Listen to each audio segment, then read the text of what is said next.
Hello, I'm Colton. I am a 32-year-old Air Force veteran, and in 2016, I supported Trump. Um, it didn't start that way.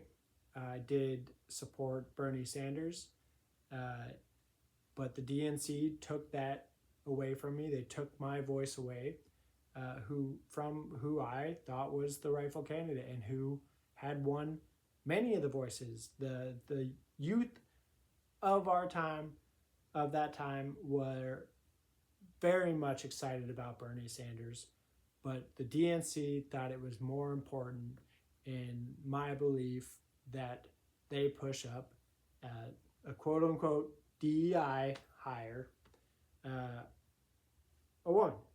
And I saw all the stuff. And mind you, I was in the anti SJW um, mindset of the time. I was into Jordan Peterson, uh, um, The Amazing Atheist, Sargon of Akkad, and Bering, and to name a few.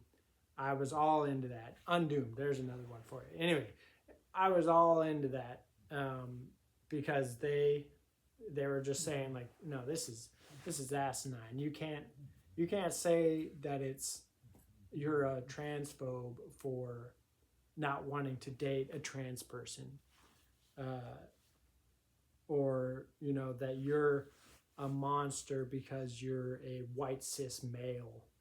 Um, I just think that there was no ground to be had there. The only thing that matters, in my opinion, is your actions. If I am going out and being a blatant racist, then yeah, I'm a racist and you should call me out for it. But I thought that if you were going to say that I was a white cis male and I got everything handed to me, um, how was I supposed to support that? I grew up in well, I was raised in a poor household who, uh, two working parents who, uh, we got into a house when I was about going into fourth grade, and you know that was my life, and and then 15 days after I graduated high school, I went and joined the Air Force, um, and I had worked since I was about 14. I was taking some jobs at the drag strip, and then I had a job throughout high school. I've worked my whole life. So how can I be so privileged?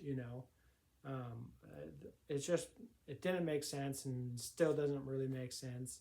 Um, but and I don't think you're really ever going to win people over on that until they see, where their privileges are. Um, and I think we all have them in certain ways. But the point is, to get back to the point anyway, I supported Trump after Bernie had been taken away from me, and I loved seeing all of the people cry for Hillary Clinton's loss, because I just looked at it as like, these people only wanted a candidate because she was a woman. That's not enough. I've heard people say that. They're like, she's a woman, so they don't say that. They say, we need a woman in the house, or it's about time we got a woman in there. And I fervently believe that it's the best candidate should win. And sadly, my hatred blinded me into thinking, and that betrayal, to thinking that he was the best candidate. I thought that he was going to shake shit up and, fix that corruption, because the Democrats were going to open their eyes and see they can't do that again. And so Trump went on, and I went through my life and without knowing much of what was going on, and until the end of his election when he was getting impeached for withholding funds from the people in Ukraine for the war in Ukraine in order to get dirt on Biden. Um, and I don't think you can excuse that.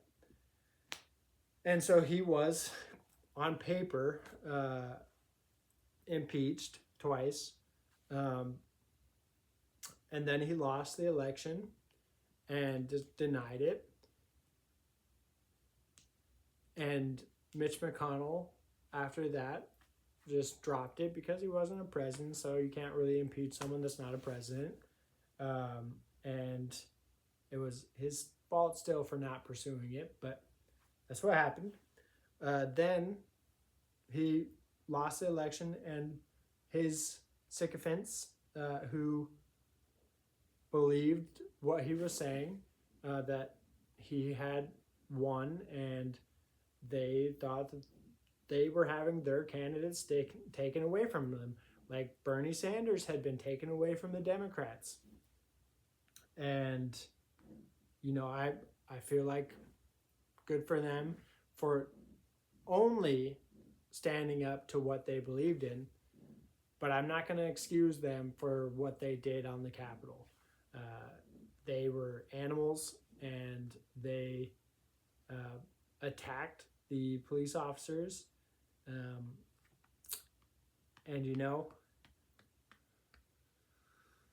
again, it's hard for me to be upset for them for thinking that they did this, but the cancer was there from Donald Trump, and the government didn't protect us from Donald Trump, who was clearly a threat.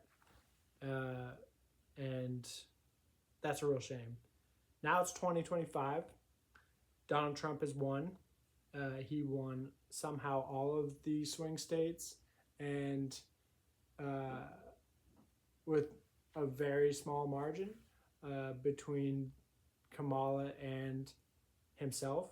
I think Kamala got something like 72 million and he got 75 or whatever. So they both got 70 million votes, and somehow he just dominated the swing states, which, whatever.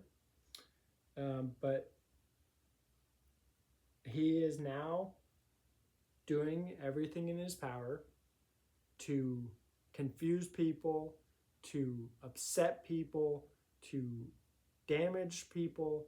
He's letting Elon Musk get into our treasury and violate the rights of every one of us. They say that he only has read access rights, and as a programmer, I, as a junior developer, do not have read access rights to our production database because I have no right to be in there. It would make my life a whole lot easier if I could read what was in that database, but that would jeopardize the security of the people who use our platform. And we gave that to him. Trump gave that to him, I guess. And some 19 to 24-year-olds. And we're all kind of just sitting back. I'm taking my action, and many Democrats are taking that action, and hopefully some Republicans are taking action against this. But if my family is anything to go against, this is going to be a hard fight. We have got to combat all of this misinformation, and we need to be fighting every single day until Donald Trump is out of office, or we will lose this country to the billionaires who have the only desire to steal every cent that they can from us and make themselves even richer. Visit indivisible.org and sign up to do your part.